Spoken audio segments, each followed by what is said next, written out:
semuanya, apa kabar kalian? Tetap di rumah saja ya. Nah, aku mau ngucapin terima kasih buat teman-teman semua yang sudah subscribe di channel aku. Dan yang belum subscribe, jangan lupa klik tombol subscribe-nya, kemudian like, share, and comment video aku biar aku semakin semangat membuat karya-karya baru. Ingat teman-teman semua, subscribe itu gratis ya teman-teman, jadi jangan lupa di subscribe. Terima kasih.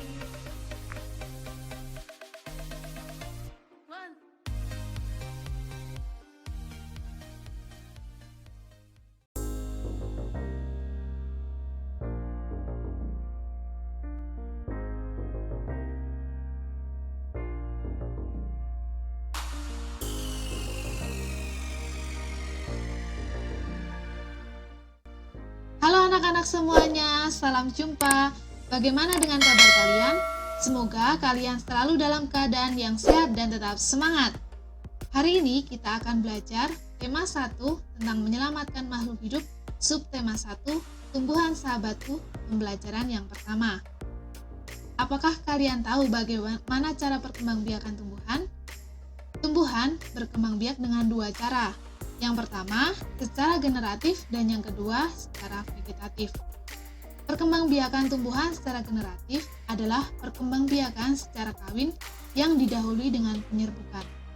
Penyerbukan yaitu menempelnya serbuk sari atau sel kelamin jantan ke kepala putik atau sel kelamin betina pada tumbuhan. Bunga itu bisa disebut dengan bunga lengkap atau bunga sempurna dan bunga tidak sempurna. Bunga sempurna itu adalah bunga yang memiliki serbuk sari dan kepala putik.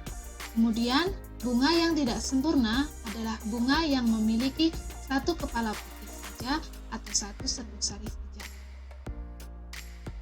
Penyerbukan tumbuhan dibantu oleh air, angin, hewan, dan manusia. Ada 4 jenis penyerbukan. Yang pertama, penyerbukan sendiri, yaitu serbuk sari jatuh ke kepala putik pada bunga yang sama. Yang kedua, penyerbukan tetangga, yaitu serbuk sari jatuh ke kepala putik pada bunga yang masih satu pohon. Yang ketiga, penyerbukan silang, yaitu serbuk sari jatuh ke bunga lain yang masih sejenis.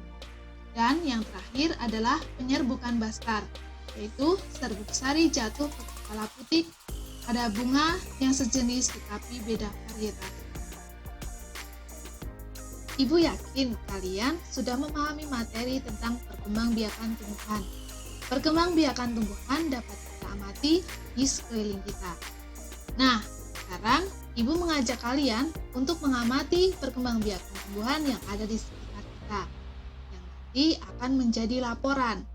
Laporan hasil pengamatan terdiri dari judul laporan, waktu pengamatan, tempat pengamatan, objek pengamatan, dan pokok-pokok pengamatan atau hasil pengamatan. Dan yang terakhir adalah simpulan dan saran. Halo Pak, salam jumpa. Selamat sore Bu Guru. Selamat sore. Baik, jadi begini anak-anak kami kelas 6 ini sedang belajar tentang tumbuhan. Nah, salah satunya jagung. Kami ingin memperdalam memahami pengetahuan tentang jagung. Jadi nanti ada 3 pertanyaan yang akan saya tanyakan. Nanti langsung dijawab saja ya Pak.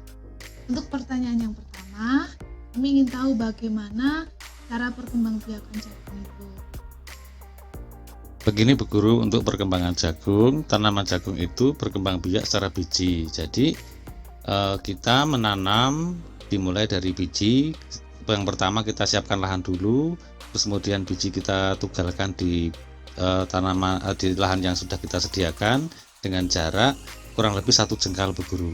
Jadi 1 jengkal. Nah itu 1 jengkal berbaris, terus kemudian ada barisnya, ada banjarnya. Nah itu jarak antar baris dengan baris itu adalah 80 cm sampai 1 meter. Nah untuk satu lubang itu baiknya hanya kita tanam 1 biji Bu Guru. Demikian Bu Guru. Baik, untuk yang kedua, pertanyaan yang kedua, bagaimana agar tumbuhan atau tanaman jagung itu bisa menghasilkan buah-buah yang besar, lebat, dan subur? Untuk tanaman jagung agar bisa berbuat lebat itu sama dengan kita adik-adik. Jadi kalau tanaman kita rawat, kita berikan makanan secara cukup, nanti pasti jagung akan menghasilkan jagung yang besar-besar. Yang jelas begini Bu Guru, pupuk cukup, air cukup, kemudian dirawat. Oke, baik. Dan untuk pertanyaan yang terakhir itu makanan apa saja yang bisa diolah dari jagung ini? Bagaimana agar kita bisa membangkitkan minat anak-anak itu agar tertarik?